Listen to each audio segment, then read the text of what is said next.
Welcome back. All right, so remember when Bill Guerin said he didn't have to do... Remember?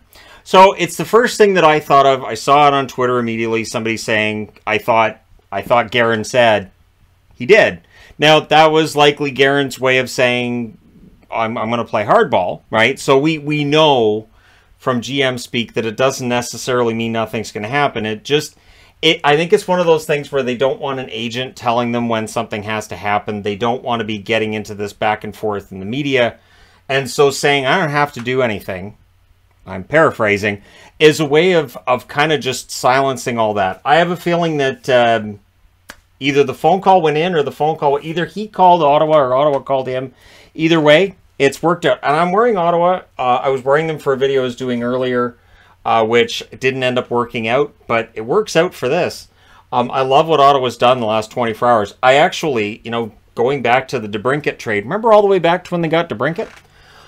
Yeah, I've been a big fan of everything Ottawa's done, which is weird. And so the question's already being asked, are they a playoff team? And once we see the dust settle on the free agent market, I want to do a video on that and just look at their depth chart. Just look at the depth chart and just say, is this a projectionable playoff team?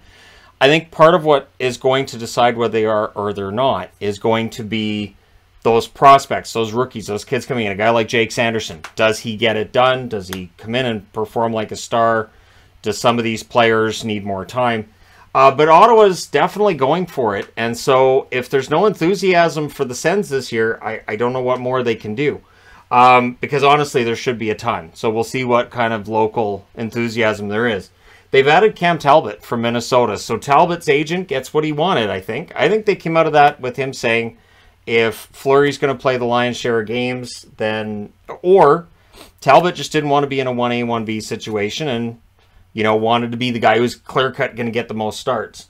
So Talbot comes with a cap hit of $3,666,667. No money's being retained by Minnesota in this deal.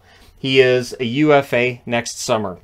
Talbot is a good goaltender. He's not top 5, and he's not going to, have you confused going, is that Shesterkin?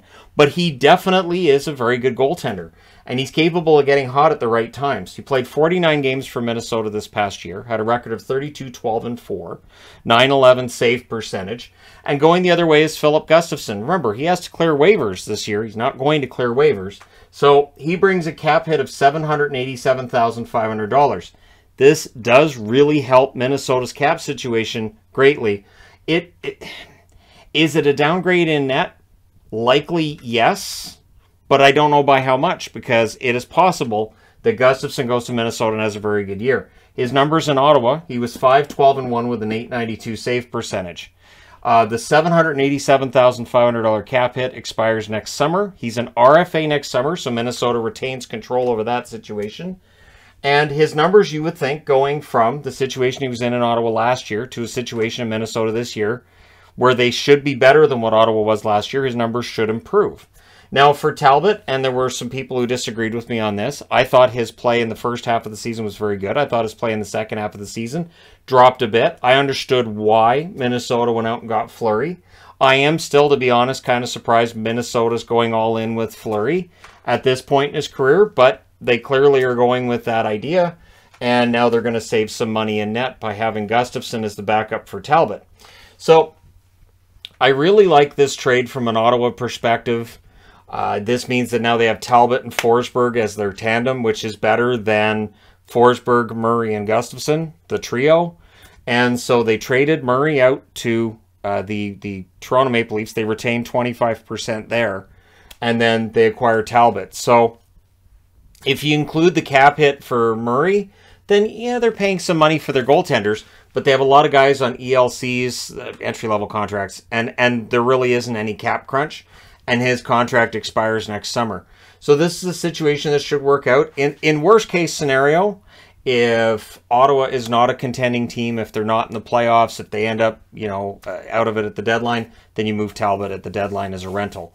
But best-case scenario, Ottawa finds themselves somehow in the playoffs, or at least in the chase, and then they can go out and buy at the deadline, right? So I like this move a lot. I can't think of a trade that Ottawa has lost yet this offseason. I think it's weird because it wasn't that long ago that we at least were scratching our heads, if not saying Ottawa had lost a lot of Teals. But that's the thing with GMs. We can look at a GM and say, oh, he's not very good, and then 2 or 3 years later say, what a great job he's done. And so Dorian is, to me anyways, already earned GM of the offseason. But you got to be careful about handing out those GM awards in the offseason, don't you? But I like the move for Ottawa. I do think Talbot's a good goaltender. He's not going to make you forget about some of the best goaltenders in the league, but I do think he'll keep them in games. I do think he'll win them some games, and that's really all you can ask for. So I'd be interested to know your thoughts in the comment section below. As always, don't forget to hit like and subscribe if you're browsing your way through. You just happened upon this video, and yeah, the optimism about Ottawa is there. And I keep telling myself, you got to just temper that just a little bit. Just look, because I like Ottawa. I love it when Ottawa's successful.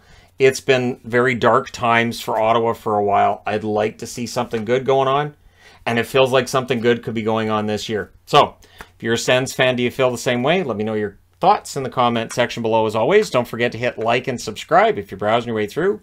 You just happened upon this video. Thank you guys so much for watching, for all your support. I will talk to you again soon.